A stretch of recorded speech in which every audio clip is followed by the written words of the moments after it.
Hello everyone, my name is Ryan Cam, here with my brief thoughts on Thor, and this was directed by Taika Waititi, the director of movies such as What We Do in the Shadows, Jojo Rabbit, and, well, Thor Ragnarok. This is the fourth standalone Thor movie and the latest in the ever-expanding MCU. Thor is back. This time around, he is in the crosshairs of Gorr the God Butcher, played by Christian Bale. Gorr is, well, pretty much the most extreme atheist you'll probably ever meet. After losing his daughter due to a famine, he confronts his god asking him for salvation, and salvation is not provided. And so Gorr is like, alright, y'all gots to go. And so it's up to Thor, Valkyrie, Korg, and the mighty Thor, Jane Foster, reprised by Natalie Portman, to put a stop to the Path of Rage. Here are my quick thoughts on the standalone Thor movies. Thor 1 is surprisingly good.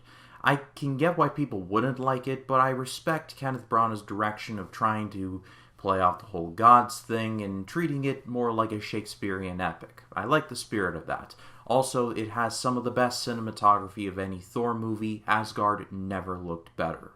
Thor: The Dark World gets dunked on a lot, and a lot of times I think it is very well unearned. It definitely has problems, and the movie completely wastes Christopher Eccleston as Malekith the Dark Elf, but there's definitely a lot of parts, especially involving Thor and Loki, that I really did enjoy, and I definitely would recommend you all seek out in a standalone context. I get why people don't like the movie, but I think it gets dunked on unfairly. Thor Ragnarok is the best Thor movie by a country mile, and it's not even close. It blends the humor just right, and honestly, it's one of the darker MCU movies. Think about it. Thor pretty much loses everything in that movie. He loses his home, he loses his dad, Loki gets killed in Avengers Infinity War, but he pretty much loses everything in that movie, and it's honestly quite brutal to watch. So when I heard that Taika was coming back to direct Thor Love and Thunder, I was very excited because, well, after the events of Endgame, Thor was in a bit of a weird spot, looking more like the Big Lebowski than the God of Thunder, so it would be interesting to see what the character would do next. And now having seen Love and Thunder, yeah, the crowd goes mild, because I was severely disappointed by this one. Now, before you all jump to the comments, let me just say that I did not hate this movie. There's actually some stuff that I really did appreciate. However, this movie was a slog to get through. First and foremost, the best part of the movie was Christian Bale as Gorr the God Butcher. I'm surprised that he did not have to go to a chiropractor after they were done shooting, because he literally carries this movie on his back. He was the character that I was most invested in.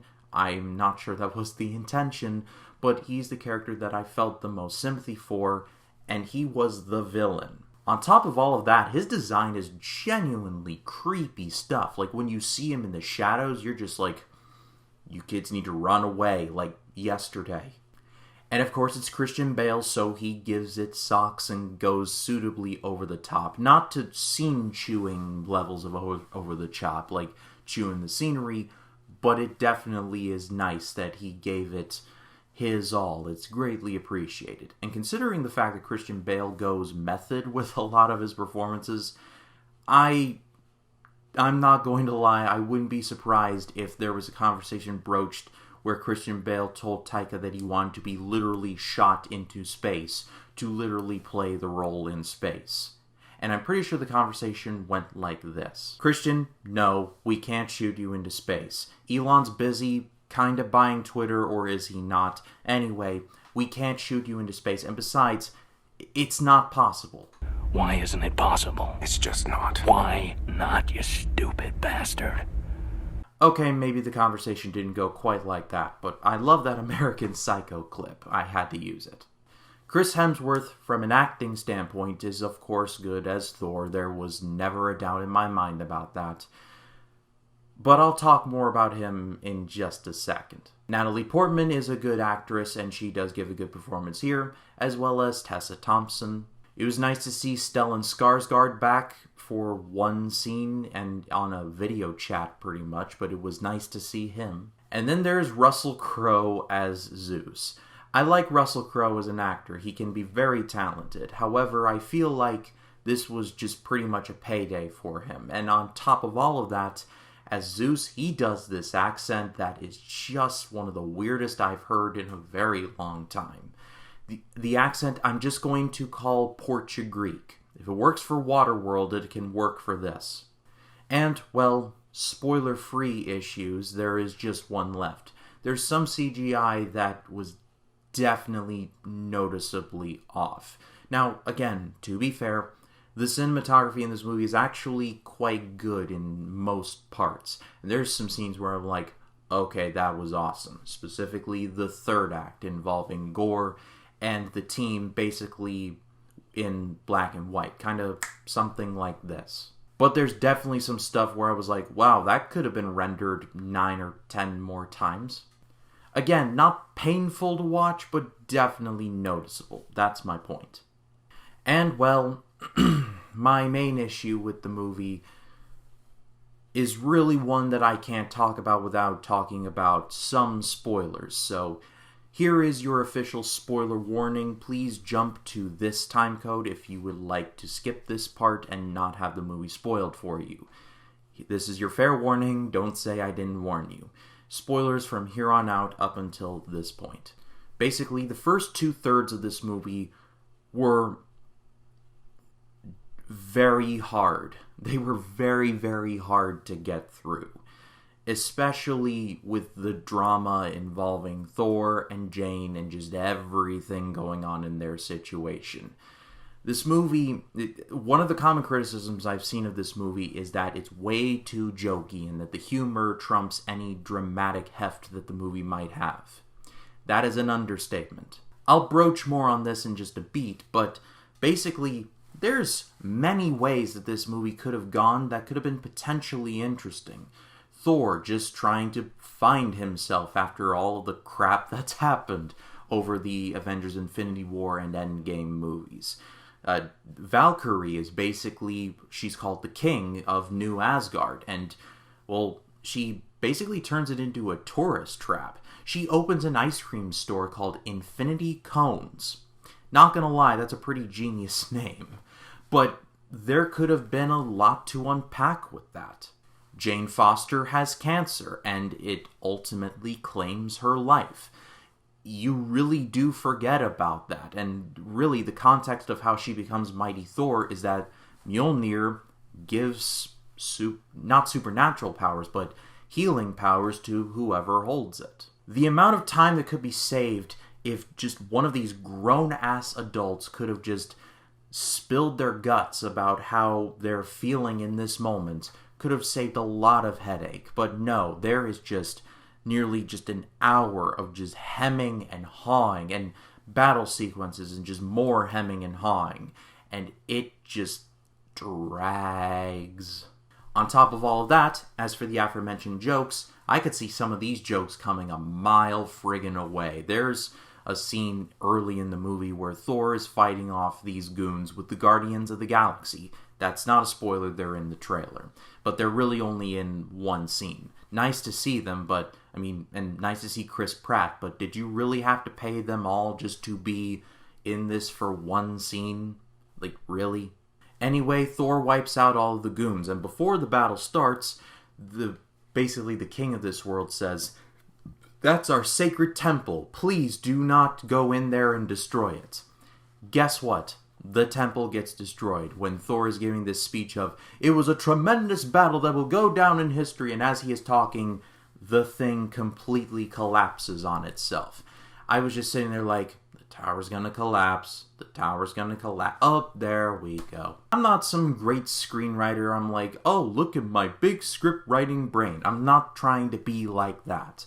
All that I'm saying is that this is some of the worst tendencies of the MCU when it comes to their humor fully realized in Love and Thunder.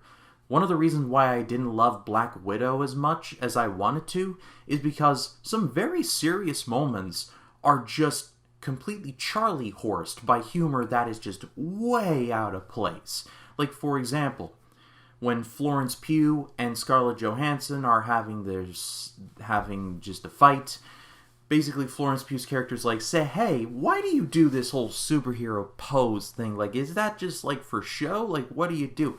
I'm just sitting there like, years of trauma has been leading to, why do you pose?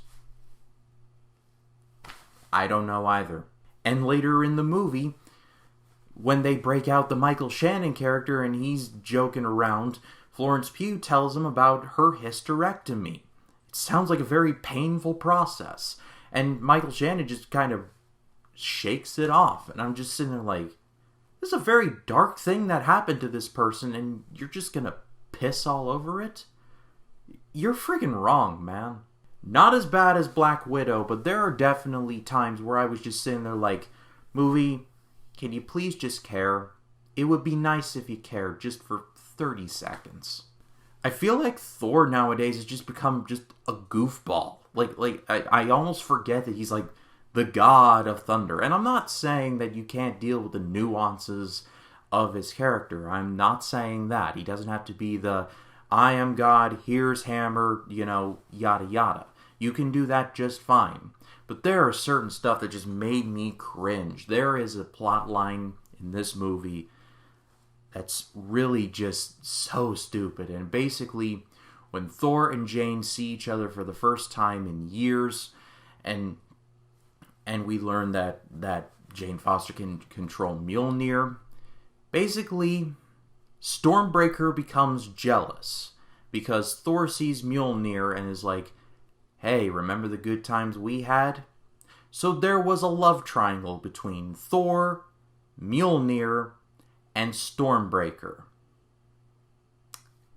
Play the clip. There's only 2 words to describe that joke, and I'm gonna spell them out for you. Fuckingstupid. Fucking stupid! I was sitting there the whole time thinking to myself, Thor, Stormbreaker is a 6-foot-tall battle axe. Mjolnir is just like a 2 or 3 foot hammer. Stormbreaker is an upgrade, my dude. Like, read the room.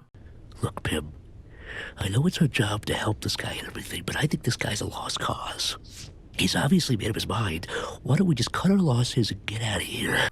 The first 2/3 of this movie are definitely hard to get through, but really, from the battle on Gore's, I want to say, planet, where everything goes color inverted, to when they find Epiphany and that whole thing, that was honestly quite good. If the movie had been a longer version of that, I feel like this movie would have been a lot better, but instead, they just had to go all goofball about it, and it just kneecapped the movie to no end. At the end of the day, I am going to give this a good rating, but on the very, very, very low end of good. I'm just borderline being generous with that. There is good stuff here. Christian Bale, the cinematography, for the most part, the black and white battle between Team Thor and Gore is honestly quite good, and the rest of the third act for that matter, but man, the first 2/3 of this movie are a struggle and a half. It really is hard to sit through. As I sit right now, this is definitely the worst of the Thor movies. I would even watch The Dark World over that. If that's my hill to die on, then I shall die on this hill. I don't care. Well, this is going to be an interesting question. So what did you all think of Thor Love and Thunder? Leave your thoughts in the comments. I would love to read what you would have to say. And if you like this video, please be sure to leave a like, comment your thoughts down below. And if you like this video and you want to see more like it, hit the subscribe button and click the bell to allow notifications. That way, when a new video drops, you'll be the first to know about it. My name is Ryan Cam, and I'll see you in the next one.